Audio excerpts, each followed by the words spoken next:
আমি এআইতে যেই রেসিপিগুলো দেখাই সেগুলো কিন্তু আমি বাড়িতেও করি। মানে শুধু এআই এর রেসিপিগুলো নয়, আজকে আমি এআইতে যে রেসিপিগুলো দেখাই তার মধ্যে কি কি করছি তোমাদের সঙ্গে চলো একটু শেয়ার করি। চলো ব্যাক ক্যামেরাটা অন করি। এই দেখো এখানে হচ্ছে সর্ষে ছাড়া ভাপা, যেই ইলিশ ভাপা সেটা হচ্ছে। আর এখানে দেখো আমি পোস্ত ভাপা করব, সেটা বেটে নিচ্ছি। আর আমি একটা ছোট্ট শিল কিনেছি, এই যে ভীষণ ভালো। আমি এটা কিনেছি ফ্লিপকার্ট থেকে। 500 কত টাকা নিল, তোমাদের লাগলে বলে আমি লিঙ্কটা দিয়ে দেওয়ার চেষ্টা করব। এত ভালো পেস্ট হচ্ছে না, কি বলবো, দারুণ। তো এই যে পোস্ত ভাপা করব। তো এআই এর যে রেসিপি শুধু যে এআইতে সীমাবদ্ধ তা কিন্তু না, এগুলো আমি নিজেও করি।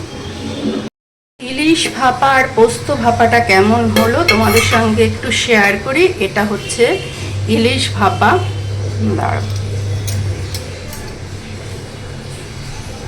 এই যে এটা ইলিশ ভাপা।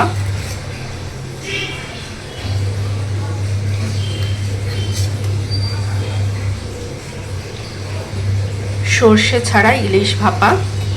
আর চলো এবার তোমাদের সঙ্গে শেয়ার করি পোস্ত ভাপা। তো এটা হচ্ছে পোস্ত ভাপা, আর এর মধ্যে একটু সর্ষের তেল দিয়ে নিলাম। জমে যাবে, একদম গরম ভাতে জমে যাবে। ইলিশের চামচটা আর দেবো না, এটা অন্য একটা চামচ এটা দিচ্ছি। এটা দিয়ে এক থালা ভাত খাওয়া হয়ে যাবে।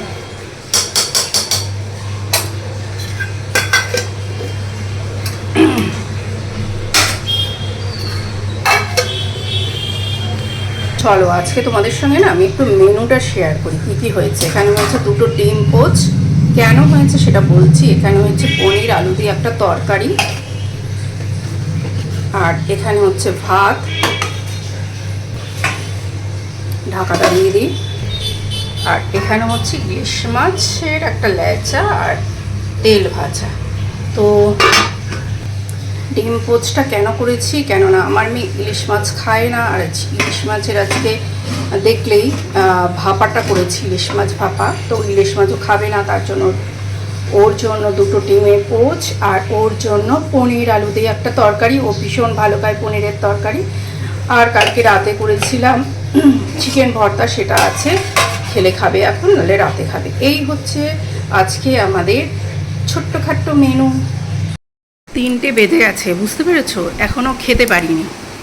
তো আজকে আমার মেয়ের হচ্ছে ঘর গোছানোর তাড়া লেগেছে। ঘর এটা ওটা সরিয়ে পরিষ্কার করে সেই পিঁপড়ে না, সেই ইয়ে করে গেছে, কি বলবো, যে মাটি মাটি মতন হয়, ওটা কিন্তু উই পোকা না, পিঁপড়ের, পুরো পিঁপড়ের লাইন ধরে গেছে, সারা গায়ে শুধু পিঁপড়ে কামড়াচ্ছে। তো সেইগুলো পরিষ্কার করছে, করতে গিয়ে এখন ওর মাথায় চেপেছে জুতো পরিষ্কার করবে। বললাম মেঘলা মেঘলা করিস না। যাই হোক, শুনলো না কথা। এই করতে করতে অনেকটা দেরি হয়ে গেল, এখনও চান করতে যেতে পারিনি। আমি চান টান করে আমার সব কাজকর্ম হয়ে গিয়ে আমি বসে আছি, ভাত খাবো। ও বললো খেয়ে নাও। তো আমি খিদেটা অতটা নেই, সকালে যে কিছু খেয়েছি তা না, কিছু খাইনি, তবুও খিদে নেই। যাই হোক, তবু এইরকম হচ্ছে চেহারা, এরকম মোটা, কি আর করা যাবে। আর এই ইলিশ মাছ আমার মায়ের ভীষণ প্রিয় ছিল, ভীষণ প্রিয়। আমার শাশুড়িরও ভীষণ প্রিয় ছিল ইলিশ মাছ। মানে ইলিশ মাছের ঝোল, ইলিশ মাছে মানে আমরা ইলিশ মাছ বেগুন দিয়ে ঝোল খাই, পাতলা কালো জিরে ফোড়ন দিয়ে, কোনো মশলা থাকবে না, শুধু হলুদ থাকবে, কাঁচা লঙ্কা চেরা থাকবে। কুমড়ো দিয়ে আমার মা করতো, কাঁচকলা দিয়ে করতো, সর্ষে দিয়ে তো করেই, আর হচ্ছে ভাপা যেটা সেটাও করতো। তো এই হচ্ছে আর একটা আমার শাশুড়ি ইলিশ মাছের একটা রেসিপি করতো, সেটা তোমাদের সঙ্গে শেয়ার করব। এআই দিয়েই করবো ভাবছি, কেননা ভালো ইলিশ মাছ এখন খুব একটা পাওয়া যায় না। ওটা হচ্ছে পদ্মার ইলিশ যদি হয়, সেইটা দিয়েই ওটার টেস্টটা আসল আসবে। যেমন হচ্ছে আমি তোমাদেরকে বলে দিচ্ছি, আগে যখন পদ্মার ইলিশ একদম ধরে আনা হতো, ওরা না কাটার পরে আর ধুতো না। আমার শাশুড়ির কাছ থেকেও শুনেছি, আমার মায়ের কাছ থেকেও শুনেছি। ইলিশ মাছটাকে একেবারে ধুয়ে কেটে নিত।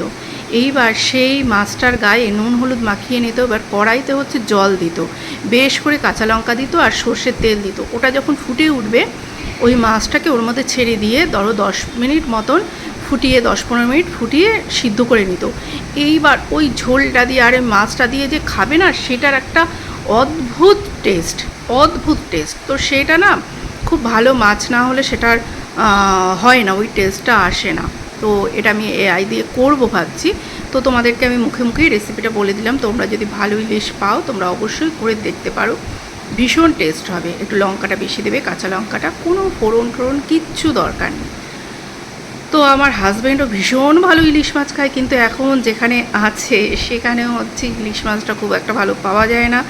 আমি কিছুদিন আগে গেছিলাম, তো একটা ইলিশ মাছ আনা হয়েছিল, করেছিলাম ওই আর কি, মানে কি বলবো, কোনো রকমে ওই নাই মামার থেকে কানা মামা এই রকমই। তো আমি এখানে আসার পরে আমি যখন বাজারে গেলাম, যে ইলিশ মানে মাছের যে মাছ যার কাছ থেকে নিই, তো সে আমাকে ইলিশ মাছ দুখানা দিচ্ছিল, প্রায় সেটা 800-900 করে এক একটা হবে। আমি বললাম না ভাই, এই দুখানা ইলিশ মাছ নিয়ে কতদিন ধরে আমি খাবো তার ঠিক নেই, কেননা আমার মেয়ে খায় না, একা একা খেতে পারে ইলিশ মাছ, বেশি দিন ভাল লাগে না। তুমি একদিন খাও, দুদিন খাও, ঠিক আছে, ওই এক সপ্তাহ ধরে ইলিশ মাছ একদমই ভাল লাগে না।